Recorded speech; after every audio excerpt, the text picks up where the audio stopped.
How you doing, brothers and sisters? This is Mike Power. I'm your candidate for EST for the New York City District Council of Carpenters. I'm here with my little girl, Bella. She's one of my rescue bulldoggies. So I'm just giving a little quick video here to fill in a couple of issues that have arise that people have asked me questions about. One thing I want to point out, this is directed to the millwrights. It's one of my things I advocate about educating other people in our trades about different aspects of other trades, especially specialty trades in our union.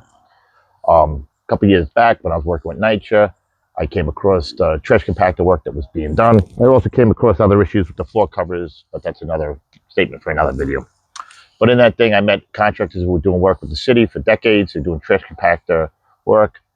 With these new grants that were coming out, they were putting these new trash compactors on the ground and putting in new garbage chutes and a bunch of other things. So I identified the work and thought it was millwrights. I reached out to Mike Biella, who helped me, did contact with Mike Kavanaugh, who immediately called one of the business agents from his local, who came out to the job later that day.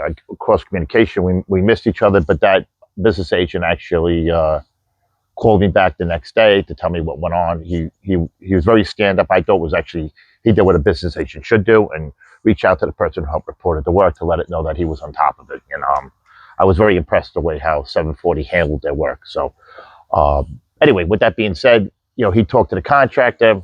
It was all prevailing rate work, and this is multiple units that they were going to do throughout the city of New York. So for me going after that, I ended up running into the contractor about a month later, because he was not too fond of me at this point. But later on, when he met with me, he actually thanked me for his help, and he told me what a great job these guys from Local 740 were doing for him and how amazing they were. And I spoke to the business agent about the contacts that I had with NYC as far as there was a problem with the benefits being paid under these affidavit agreements, how we can go after the work. So I educated him a little bit on that. The business agent was phenomenal, how he approached me and how he dealt with me. And like I said, I can't remember his name right now, and I apologize. I can think of your face, I just can't think of your name. So if you see this video, please send me a call, because my mind's going blank with names sometimes. But I thought that was great, and that we had an opportunity to go after this work. And that's one of the things I emphasize about teaching and training every trade about all the specialty trades, so we know what this work is going about. Like a lot of you members don't know, I went after a lot of work with the Parks Department for AstroTurf. That AstroTurf work belongs to our floor coverers. Back then, I reached out to John Sheehy, who was Director of Operations, dealt with a guy from the Parks Department. Once again, they weren't too happy to see me there. It was a job that I had just popped in through and reached out to and got us the work signed with that work in Brooklyn.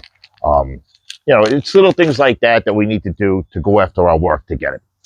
It was brought to my attention recently about some stuff with Local 740 with the millwrights. Other parts of the country, when the millwrights, because they're a small condensed local, they right now with all the airports going on and the power plant work, they're stretched to the limits what they need. So they take a lot of out of towners in here.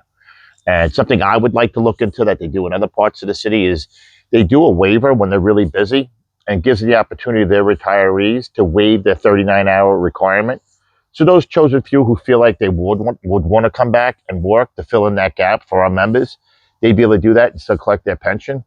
Because the way it reads in the bylaws or the contract is you can't work within your jurisdiction to do the work you're you can't work within the jurisdiction of the New York City District Council of Carpenters and do that work while collecting a pension. And now in other parts of the country, they allow a waiver on that. And I think that's something we should look into here when I'm elected. That's one of the top things on my roster to get that fixed. So give our millwrights an opportunity to work. I think for two reasons. It gives the newer generation of millwrights an opportunity to work with very skilled members, right? Keeps our retirees active in our industry. That money that they're paying into the benefit fund would be money that would be put into the fund to help other members, right? Because these members are already collecting benefits as a retiree. So it's building our funds back down versus if we took out of towners, we're reciprocating that money back to them.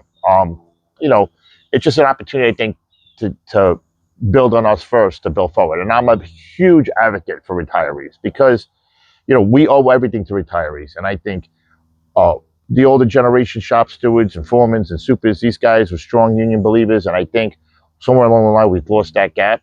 where the pride in the union was lost, and people think they're more company guys. And now I think guys are turning back around when they realize a lot of these big companies, just like with Commodore, that just went out of business. It's showing them that the union will always be there versus a contractor. And my statement to a lot of people is always, when you go to retire, it's not going to say, Roscoe Construction or Rifco or, On Par. It's not going to say any of those companies. It's going to say United Brotherhood of Carpenters on your retirement check. And that's something to remember.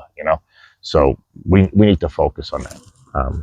My other issue was I walked jobs the other day, campaigning and talking to different members to get their approach to what was going on. Something that was highlighted to me, we walked through a job in Queens where we met guys doing timberman work. I spoke to the timberman on site. He didn't have any answers to me when we passed by about 12 to 15 laborers who were doing shoring work, working with chainsaws, cutting with the work, literally right in front of him and under his feet. His answer to me was, well, that's just the way it is. That's the way it goes in every job. And I said to him, how is this acceptable when there's people at work? He says, well, I don't have timbermen to put here. My question to that be, why aren't we policing this work? Why aren't we manning this work with 2-and-2 carpenters, dock builders, anybody, any one of our members that's out of work? 157 guys, we could open that up to anything. We're talking shoring. So he's justifying putting laborers on this. Meanwhile, we could get members who are out of work, and this is all public works work, right? All full rate jobs. Why are we letting 731 run all over us on this work when it's clearly ours? That's another thing that's on the top of my list that'll be handled. And that person that I met on the job site, I will bring him in and question him on the stuff that we saw that day. But one thing at a time, and I can't do anything until I'm elected. But I just have questions for him and why he thinks that was okay. But we will cross that path when I get to it. There's a couple other mental notes that I have in the back of my head of questions I think that are very important that I think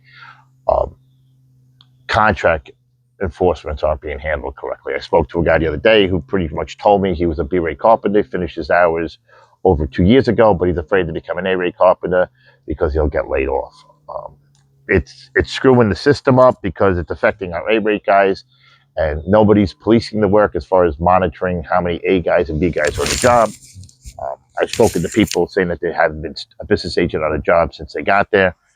These are all issues that bother me, and I think we should approach that. My final thing, which I was going to bring up in this video, but I guess I will. Dave Capoloso is making statements about me and dealing with MS-13 or dealing with ICE agents or something like that. I will, full disclosure, tell you I did speak to people in law enforcement. I do have connections with Homeland Security. That's not a secret. Most people who know me do have contacts with that. The concern was that MS-13 members were being used with a contractor. I spoke to other labor officials in the city, and they were using gang members to traffic people into the city, and these contractors were exploiting these members. So with that being said, I did work back in the day with a scaffolding industry that we found the same incidents going on, as well as people with housing authority. The key thing would be to go after these people that are being exploited. We're not punishing the actual worker. It's the people who are exploiting them. Those workers that do actually come forward, and if they can prove documents and they can find ways on how to get it. Some of them can actually use that for like an asylum thing for reporting these contractors that are cheating insurance companies and liabilities and taxes. So there's ways that the worker is being exploited. But at the end of the day, we all have to realize that is a major concern for union workers, and why Dave Capoloso is supporting that, and why he thinks that's an okay thing to exploit. To think that it's okay that workers are being exploited and that shouldn't be brought to law enforcement makes me wonder what Dave's, as a union leader himself, why he's doing that concerns me deeply. I don't know what his ties are and why he has to protect gang members that are doing this. I don't know. That would be a question for Dave Capoloso. Maybe he can answer that question. My concerns are really about the workers and the workers being exploited. It's a threat to organized crime. It's a threat to safety of the people here, and it's a concern to the people who are being exploited. We have to find a way to find common ground and balance, and we must enforce the laws in our country, right? If not, we have open borders, and things like that is what's put us into the position we're in today. So I will be that person. I'm going to talk to workers. But I don't like to attack non-union workers. Like I said, I talk to non-union workers just like I'm talking to you. I don't argue and scream. They're not my enemy. It's the contractors and developers that are exploiting them. And any gang member or anybody along the way that's exploiting these workers. And we know for a fact that from one of our labor leaders, they've caught people as young as 14 years old working on non-union sites in New York City with false documents. So this is a concern. It's a safety concern to the kids that are being exploited. It's a safety concern to the public for accidents that could possibly happen, and to coworkers. This also, these people that get injured, they're being dumped at hospitals. This is falling back on the taxpayers in these hospitals are being overwhelmed in our services. So we have to do something. We have to do something. So we have to find a way to fix the problem, and we have to address the issue in the big elephant in the room. So, true as a labor leader, I will be doing that. I will not be like Dave. I will not allow contractors to exploit members. I don't believe in it. Maybe Dave does. That's Dave Carvalho's choice. I know he exploits a lot of things. He lives in a rent control apartment. So does every member of his family in the city.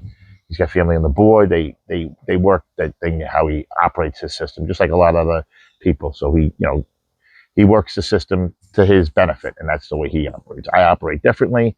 I believe in the intent to help everyone equally is the way you should approach life in the world. So, he can spin his dime on how he wants to do it, but I believe that your conscience should move you forward on everything we do. So what else do I want to tell you about? I told you about the millwrights. I told you about that. The main thing, I guess, is just this election and the importance. Listen, we all have rights and wrongs of what we need done in this world. We all have to come together, find common ground. I believe the main concerns in this election is this merger, keeping our identity here, keeping control of our funds and our money. I can guarantee you one thing: I will use the stipulation in order it's here as the newly elected EST and a trustee to our funds. I will vote absolutely no merger to any of our funds with any other council. That's what I can tell you. I know Paul Carpenters won't do that. He's actually emphasizing the fact that it's a good thing, as well as a lot of the council employees that work at the district council. Remind yourself, every member down there knows no longer elected, right? Except for the top 3 people. They're all appointed. So if they don't do as they're told and say what they're told to say, their jobs are in jeopardy, right? So keep that. They're not really speaking from the heart. They're telling you how it's got to be, right? They can be removed at any time from the job. So they have their salaries and their council cars, and they take their junkets and vacation, and they got their double pension. So that they believe giving your pension money up to other regional councils is a good idea. And they're sitting on delegate boards, and they're out there voicing their opinion for your vote. Just keep that in mind where they're coming from. They will be singing a different tune after they're back with their tool belts on. I promise you that. You can talk to them in a few months or a year from now when they're out there swinging a hammer, and I guarantee you their song and dance will be a lot different. So, and a few of them will be out there swinging hammers. That much you can do. If they can swing a hammer, who knows? I think some of them can barely do that in the first place, But you know what? That's what this is all about, right? We're going to find the right people for the position, the people who have passion to do what they do, and the people who understand that every day when you wake up in the morning, your responsibility is to fight for the jurisdiction and the families and members of this union. And that's what I do. And there's a lot of people out there that know that. I've helped put a lot of people to work, and I do that on my own free accord. I make calls, I stay in contact with contractors and businesses, and I do what needs to be done to make sure that we can build this organization. And I truly still believe in it. I believe that we're the safest, it's safest in the industry. We build the best quality material. We have the best training. So, and this economy will come back around. And listen, we're in dips and dives. The economy goes, but at the end of the day, we'll all do well. Now, maybe not as good as this girl who's snoring next to me, but we'll all do all right. With that being said, for those of you who had the ballots in the mail, I appreciate your support. Get those ballots out. Contact all your coworkers, any family members you have in the business. Get that information out to them. Make sure they're looking for it. American Arbitration Association. The pictures are on the site. I will have a post up for anyone who doesn't receive a ballot as of Tuesday. Either go on the site and send an email to the election monitor, and they will make sure, and American Arbitration, to make sure you get a copy of your ballot sent to your house, and we'll get that corrected for you, right? If there's any problems and you can't contact them, if you want to, my email address, my personal email address is powers, POWERS 608 at hotmail.com, or you can reach me on instant message on Facebook. I'll be more than welcome to help anybody with anything. And you could include me in emails if there's a problem or you think there's an issue in something. But stay strong, and move forward, and let's get those ballots back in the mail. Let's make New York Union again, and let's put our brothers and sisters back to work. And I thank everyone for their support. Talk to you all soon. Bye.